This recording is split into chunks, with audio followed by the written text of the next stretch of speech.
So hi and welcome to this fourth video of how to live and how to be in a free and committed relationship. Well, the basics of how to be in a free and a committed relationship. So we've seen the difference between the world A of fact and the world B of hypothesis and how I feel about them and how not seeing the difference might endanger how I make decisions, not based on facts, but based on my reality.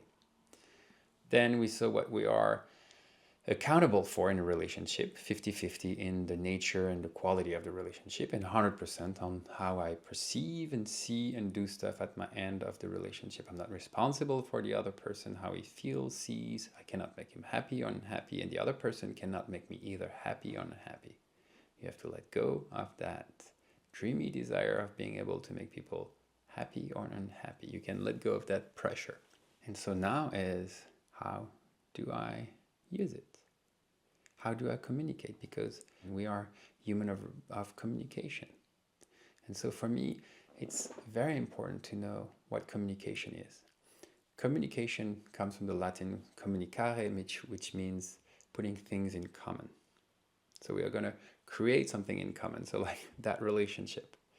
And today, for me, the best definition I have of communication is influencing.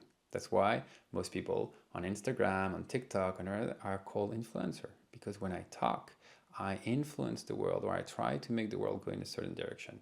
And whenever I talk, I seek to obtain something from someone. It can be their approbation, it can be their help, it can be their nodding, it can be them seeing me, listening to me. But when I talk, there's always something I expect. To be heard, to be seen, to be helped, to be loved, to be understood, to influence, whatever. I'm seeking something. One of the best way, again, to go back to your accountability and to your perception, and it's one of the tools that I like, it's first to use I, how I feel about stuff, how I perceive the world. And again, the more factual you are between, oh my God, you're like always late, to, hey, you said you were going to be there at 30 and it's 50. I don't know how to handle it. I feel a little sad because that was really important for me. So can we find another solution next time? And so really talking from that space about sharing how you feel, maybe what you need, and making a suggestion or request. That's one of the things that you need to be really careful when you talk to someone. And usually all of that is helpful when there is a little moment of crisis. So the question is, do you want to be right or do you want to find solution? It's the same on how you want to use the tools. Do you want to be right with the tools or do you want to find a solution? And for me, all of that is to find a solution. And one way is every time you're starting to have a fight or you're starting to be angry or you're starting to be tense or you feel like you're tensing the relationship. And that's something for me that was hard. It took me a long time to accept that, okay, we are co-responsible for the creation of a conflict, for the creation of the tension. But as I am 100% responsible at my end of the relationship of what I do say, I can always choose if I tense or not.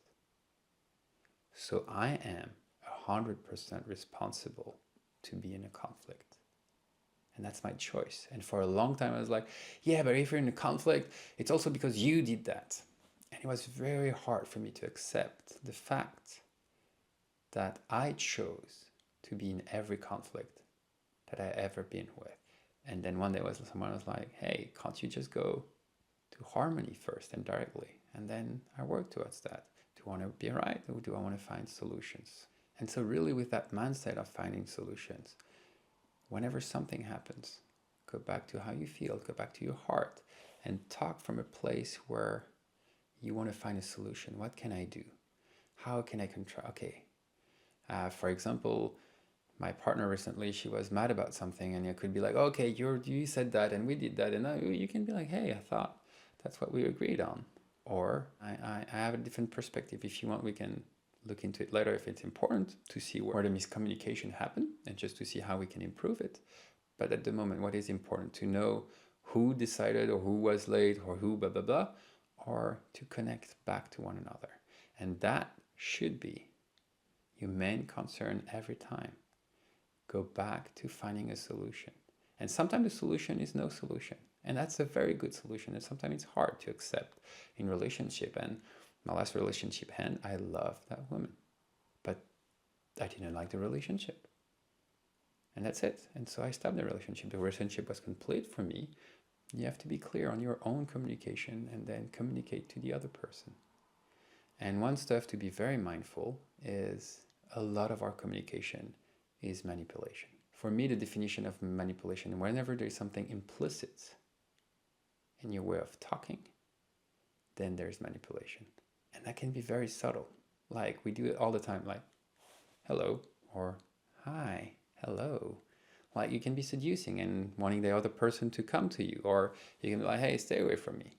Of course, you don't have to be like explicit every moment. Like for example, if your partner comes and is like, hey, bye honey, I love you, and you don't have to be, hey, I don't really feel like I love you right now, so I don't think it's just or fair for me to tell you I love you. Just say I love you and let the other person go.